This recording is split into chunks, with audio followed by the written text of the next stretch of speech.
Это разговор, события, герои мнения. Встать за прилавок или взять в руки метлу теперь можно только с аттестатом. С 1 сентября в России вводится комплексный экзамен для мигрантов.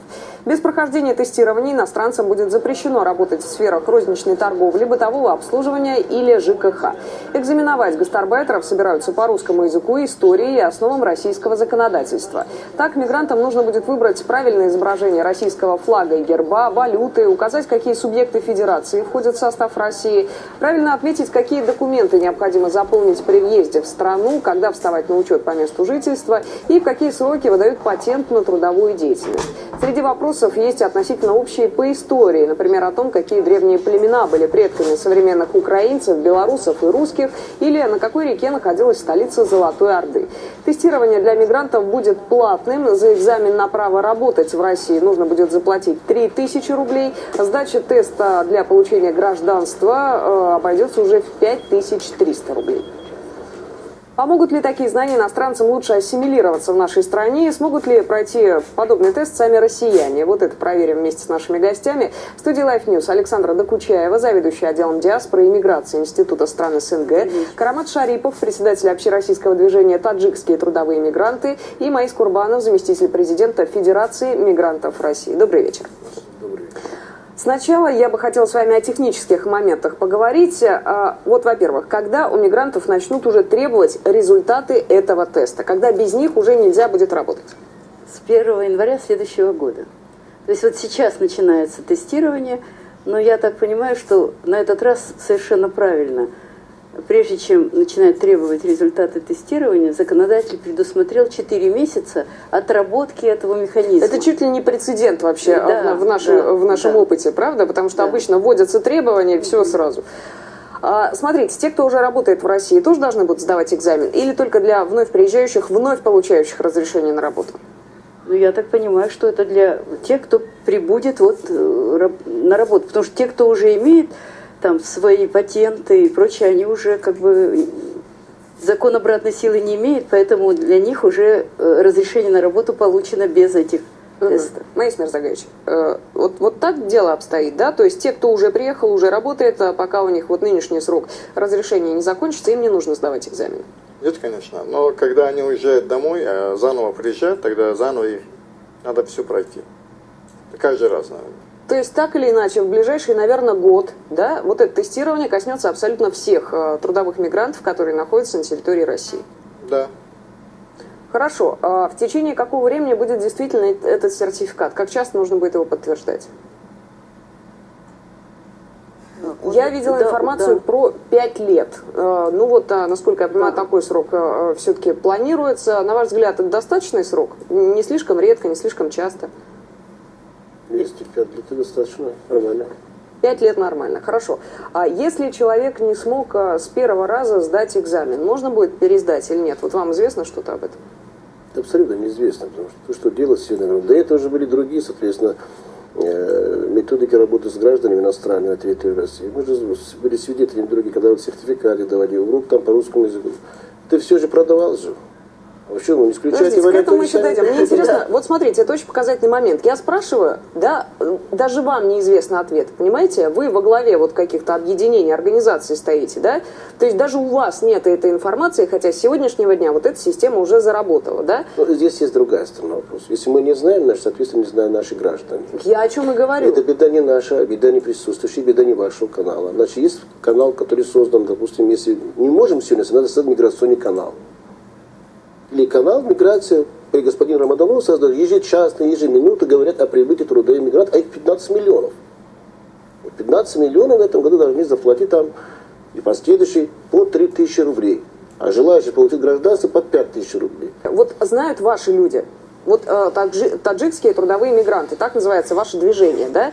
Вот те, кто приезжает, они знают о новых правилах или нет? Для того, чтобы что-то знать, надо нам учиться у американцев. Вот американцы молодцы, в каком плане? Они очень хорошо делают вопрос, как нашли Сороса, подобие миллиардера. Он заплатит всем общественным организациям. Вот кто подчиняется сейчас Соросу в России и арабском мире, он платит большие деньги. Говорит, обязательно должны знать историю Америки. А почему наши власти не делают, чтобы сегодня надо национальным диаспорам надо финансировать Они просто бросают в говорят, да, найди деньги, арендуй помещение, ходи там, разберись как правозащитной своей деятельности, ходи в суд, куда хочешь. А информацию просто так нельзя распространять.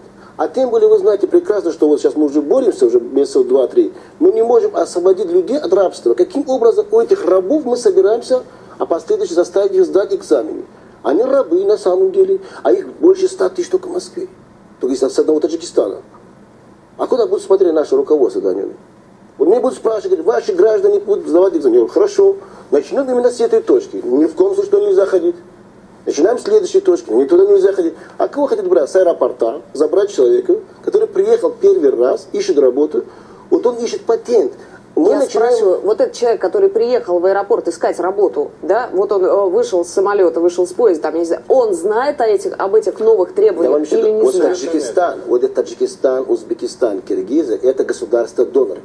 Они обязаны согласовать все эти пункты передвижения гражданина на территории России. В первую очередь, вы едете, господин Абдулла, или там другие, Исраил, там, Мустафа, у вас будут требовать этот документ. Что вы собираетесь делать? Он говорит, я на родном языке писать, читать не могу. Вот он не может писать, читать, кроме этого авиабилета. Вы что, хотите с него требовать, что заплати 3000 и не сдашь, твои деньги не возвращаются? Во-первых, у него в кармане денег нет. Логика какая? Подготовься, выучи, есть бесплатные ресурсы, есть, не знаю, работают они пока или нет, а в Москве бесплатные центры, куда все желающие могут прийти, обучиться, подготовиться к этому тесту. Другое дело, что для того, чтобы прийти в этот центр, человек должен на что-то жить здесь. Правильно? Вот это время, что он готовится вот к тесту. Осел, с какой-то бумажкой ходить, на случай, если его останавливают на улице. Вы что хотите? Никто не заставляет его приезжать в Россию, начнем с этого, ладно? Их заставляют приехать. Потому что приезжает делегация стран СНГ, в каждой республике, где есть основная масса трудоиммигрантов, они выступают, они пресс-конференции дают. Я когда смотрю, говорю, что или я идет, или эти руководители. Это агитация, а никак не принуждение и насилие, правда? В России все прекрасно. Там конечно, ждут, но только вот на новых условиях. Вот наша задача сейчас и обсудить вот эти новые условия, они преодолимы или непреодолимы. Давайте еще раз, прежде чем продолжить разговор, посмотрим материал о том, как вот разрабатывался вот этот тест для гастарбайтеров. С большим трудом шла вот эта вот работа. О чем мигрантов в итоге решили не спрашивать, ну и справятся ли приезжие с вот этим итоговым вариантом экзамена. Мои коллеги разбирались. Давайте посмотрим. 100 вопросов по истории и еще 100 по основам законодательства. Над этим тестом для иностранцев работают специалисты нескольких российских вузов. Уже признали, что тест по истории получился слишком сложным, а мигранты не обязаны знать про нашествие Наполеона и про древние племена Восточной Европы X века. Также шума наделал и тест по основам законодательства. В вариантах ответов проскочили такие словосочетания, как «чаще всего» и «как правило». Юристы признали такие формулировки в тесте неверными. Практика юридическая, да, она базируется и на какой-то особой своей терминологии.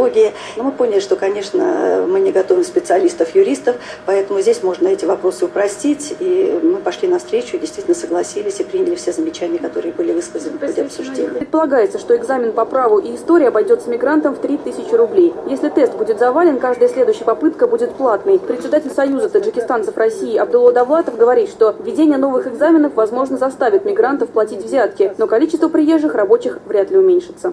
Приезд должен встать на учет по месту пребывания. Сколько дней? 7. Что такое Россия? Это федеративное государство, унитарное государство или конфедеративное государство? Можно выбрать один из трех. Первый, наверное. Адилет Анарбеков приехал в Россию из Киргизии, работает в ресторане быстрого питания. На вопросы по праву отвечает без ошибок. Правда, считает, что большой пользы от этих знаний нет. В таких тонкостях я особо не разбираюсь, как бы. Все равно, я думаю, если куда-то пойдем, например, если зарплату не выдадут, все равно, я думаю, никто нам не выплатит просто. Все, что приехали в Россию, даже не знают читать на своем языке. Допустим, они приехали, уже они в аэропорту, да, вот. Что дальше с ним делать? Ладно, они не сдали. Но я так понимаю, что когда вы задавали вопрос, это очень трудно, чтобы потом учиться, научиться. Но это все равно приводит к тому, что опять к коррупции. Я так думаю. Потому что если по-честному, то мы отсекаем, если без всяких коррупционных схем, да, мы отсекаем весь пласт вот низкоквалифицированных рабочих. Вот, наверное, самую востребованную как раз категорию трудовых мигрантов, да, которую сейчас Россия с удовольствием принимает. Правильно? Приедут только люди с высшим образованием, которые, может быть, не факт, что пойдут дворы мести. О тех сложностях, с которыми трудовые мигранты могут столкнуться при сдаче и при подготовке к этим экзаменам, мы еще попозже немного поговорим. Пока давайте о сути, собственно. Что нужно знать, чтобы сдать вот этот тест? Вот авторы вот этих тестов утверждают, что вопросы требуют элементарных, самых элементарных знаний, что это уровень там российского пятиклассника. Мы решили проверить, есть ли вот эти элементарные знания пятиклассника как у гостей столицы, так и у самих москвичей. Давайте посмотрим, что получилось. С сегодняшнего дня иностранцы, желающие работать в России, могут добровольно пройти тест на знание истории России. Со следующего года эта процедура станет обязательной. Помимо истории, иностранцы должны будут сдавать русский язык и основы законодательства. Мы решили предложить тест для прохожих и посмотреть, как россияне-приезжие отвечают на одни и те же вопросы. Задание номер 1 – назвать имя императора, который отменил крепостное право в России. Напомним, это сделал Александр II в 1861 году. Вопрос интересный. При каком императоре? Александр II, по-моему, либо третьем. А Александр II в 1861 году. Екатерина, подождите. Вы знаете, я же учил. Ну, император российский. Но я не помню. Почему-то мне пришло сразу в голову Екатерина II. Извините, я историю очень плохо. Извините. Не, я вообще не знаю. Извините. Крепостное право, кто отменил, не знаю. Ну, Ленин, наверное. Вопрос номер 2. В каком году был образован Советский Союз? Договор об образовании СССР был подписан 29 декабря 1922 года. Советский Союз образовался. У нас революция. Сейчас, можно же подумать, да? 1920 какой-то. Не помню. Честно говоря, об этом даже не думал никогда. В 1922, то есть даже на Большом театре есть такая памятка, где написано, когда было собрание, я образовался союз. Примерно в 17-м. Пора историю изучать. Вопрос, пожалуйста, коротко. Все-таки вот на базе РУДН вот можно уже пройти это тестирование, получить этот сертификат? Получить сертификат пока что нет, а пройти тестирование уже да, потому что форма сертификатов, она Министерством образования уже разработана, но вот сейчас проходит последнее утверждение. Но пока они не выдаются. Да, пока не выдаются, но тестирование уже пройти можно. И потом этот результат будет зачтен, и уже человек получит настоящий сертификат. Вот это. Безусловно, можно пройти тестирование, но вот пока ждем окончательного утверждения формы сертификата. Спасибо вам большое. Спасибо, Анжела Викторовна. Анжела Должикова, проректор Российского университета Дружбы народов, была с нами на прямой связи по скайпу. Вот смотрите, сколько интересных нюансов. Да? Во-первых, оказывается, сертификаты еще нет. Форма-то еще даже не придумана сертификата, но к январю, наверное, все управиться. Я предлагаю еще раз наглядно нам с вами оценить масштаб проблемы. Да? Вот скольким людям, скольким миллионам человек придется сдавать вот эти экзамены. У нас есть графика, давайте посмотрим, сколько мигрантов ежегодно в Россию приезжают на заработки. Лидирует по числу Узбекистан. Всего вот по итогам прошлого года 2 734 000 человек приехали. На втором месте Таджикистан, почти 230 000. И Казахстан на третьем, там 602 000. Дальше по убыванию по числу приезжающих мигрантов Кыргызстан и Туркменистан. В общем, больше 5 миллионов мигрантов в общей сложности. Это к тому, что, допустим, она говорит, вот страны донора, да, тоже будут заниматься. Но пока книжки еще не готовы. Там что мы делаем, опять брошюры там уже, это очередной рывок, как списать большое количество денег. Информация вот она является одной из тех, которые инициативу управляют, быстрее это денег списать. А лучше этих денег надо отправлять там, вот уже мы знаем, количество граждан, которые там торговли, да, ЖКХ. Вот эти люди заинтересованы, они тем более будут знать. Это, вот знания у них хорошие. Допустим, торговля, я думаю, все знают, то, что там несколько пунктов. А вот жалко денег, которые количество денег очень большое. Вы вот все время все сводите к деньгам, понимаете? А без денег как можно это реализовать данную программу? Давайте еще раз с самого начала начнем. Есть человек в Таджикистане, в Узбекистане, который хочет поехать в Россию. Понимает, что он не будет на стройке работать, да, или там, не знаю, канавы копать. Он хочет пойти в торговлю, хочет торговать на рынке, да? Очевидно, он может прийти куда-то, вот может или нет, ответьте мне на этот вопрос, в какое-то там свое, там, не знаю, посольство, там, в какое-то объединение общественное, узнать, что мне сейчас нужно для того, чтобы поехать в Дубай. Вот сейчас большое количество таджиков уезжают в Дубай, Так. конкретно они берут виза там, на $4000, на 2 года $4000, доходит, отдают. Все, это 4 года тебе никто не трогает, там безопасно все. Они выбирают, допустим, официант или другие там сферы. Их, допустим, работают в сфере там ремонт автомобилей. Кто их возьмет в Дубай без знания английского языка, даже официантов? Я еще говорю, наши еду, потому что там очень большое количество русских, очень большое количество иранцев. Наши граждане фарсиязычные. Они знают, как общаться. Вот это. Их мы туда отправляем. Если мы сегодня говорим, трудоиммигранты нужны, конкретно по тем, вот, которые специалисты, мы говорим, в ЖКХ, соответственно, в торговле, они должны готовиться там. Именно в Таджикистане. Мы знаем, что 800 тысяч или меньше миллион, они, и ни одного человека... Мы о чем с вами спорим-то? Я совершенно с вами согласна. Конечно, они там должны готовиться. Здесь приехал, говорит, вот вы будете сдавать, он говорит, ну хорошо, я сдал. Вот нам РД сказали, что туда уже информация отправляется. Отправляются какие-то брошюры для того, чтобы можно было готовиться. В самолетах, листовка в поездах, там в вокзалах, допустим. То есть гораздо больше должна быть информационная кампания, вот, связанная со всем этим. Да? Другое дело, смотрите, есть еще другой момент. Я уверена, что тот, кто захочет вот по всем правилам въехать, да, или узнать, какие правила сейчас въезда и работы в России, они это узнают, как-нибудь там подготовятся, выучат, сдадут наверняка. Но есть и те, кто не захочет с этим связываться, либо там действительно грамотность хромает, либо времени нет, либо возможности там в интернет зайти нет. Рекреативно, скорее всего. Они начнут покупать это все. Правильно? То есть скоро в переходах у нас появятся не просто там патенты, да, а появятся еще вот аттестаты о знании там русского языка, истории. Дороже будет. Дороже будет? Цены поднимаются. А можно прикинуть какой-то вот ценник примерно, если 3000 стоит официально пройти вот это вот тестирование, сколько можно на черном рынке поддельной вот такой сертификации? Спонсоров надо спрашивать. Там больше... Но дороже выйдет? Да, конечно. Там есть вопрос, доступ к этому не имеют представители национальных диаспор. Мы говорим о получении патентов. Государство объявило по телеканалу. Вы сейчас показали фрагмент. Нет, Союз таджикистанцев в России. Вы показали фрагмент, председатель Союза таджикистанцев в России Абдул Далай. Подобную организацию вообще нет в России. Но людей ведем в заблуждение.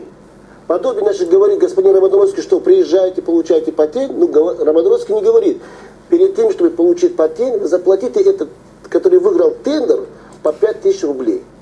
Так же будет здесь. Вам скажут, 3000 заплатите там в кассу, а 3000 отдать учителя, который вас поставит оценку. Если 3. Да. Если 3, если 10. Но это же называется опять, мы говорим к тому, что... Вы считаете, что будет сплошная коррупция, сплошное вымогательство будет? Я никогда не считаю так. Пока этих стран СНГ не будут развиваться их экономики, эти мигранты будут, как всегда, использованы, как последний называемый для нас, как монета.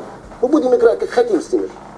Может быть, почему-то, думаете, среди наших, у кого в Таджикистане нет евреев, есть. Они не хотят просто-напросто создать рабочие места. Предлагать, что вот увеличится число совсем нелегальных мигрантов? Да, увеличится совсем нелегальных мигрантов. И как раз, когда нелегальные побольше, да, вот их, и, конечно, у них и права отсутствуют, получается, от них больше заберет.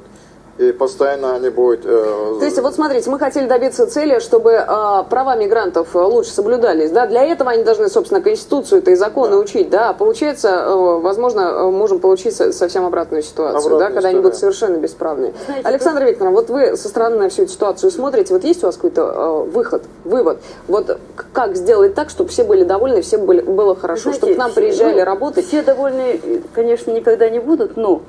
Если государство вводит какой-то механизм, который требует от тех, кто к нам приезжают, знание страны, какое-то элементарное знание страны, чтобы люди не терялись, и чтобы их более дружелюбно воспринимали, потому что они что-то знают о стране. Не внезапная атака это должна быть на мигрантов, да, какая-то подготовленная, нормальная, чтобы человек был в курсе и смог подготовиться. Помимо Пожалуйста, очень коротко, у нас очень мало времени. И нужно делать так, чтобы помимо этих тестов были ясно разработаны система, структура, там, где эти тесты можно сдать, человек мог с самого первого шага на нашей территории знать, все где было это можно прозрачно сделать. И самое главное, понятно тем, кто приехал уже или только собирается приехать. Спасибо большое гостям. Был разговор на Life News. Обсуждали мы экзамены для мигрантов, которые с сегодняшнего дня начинают принимать в России.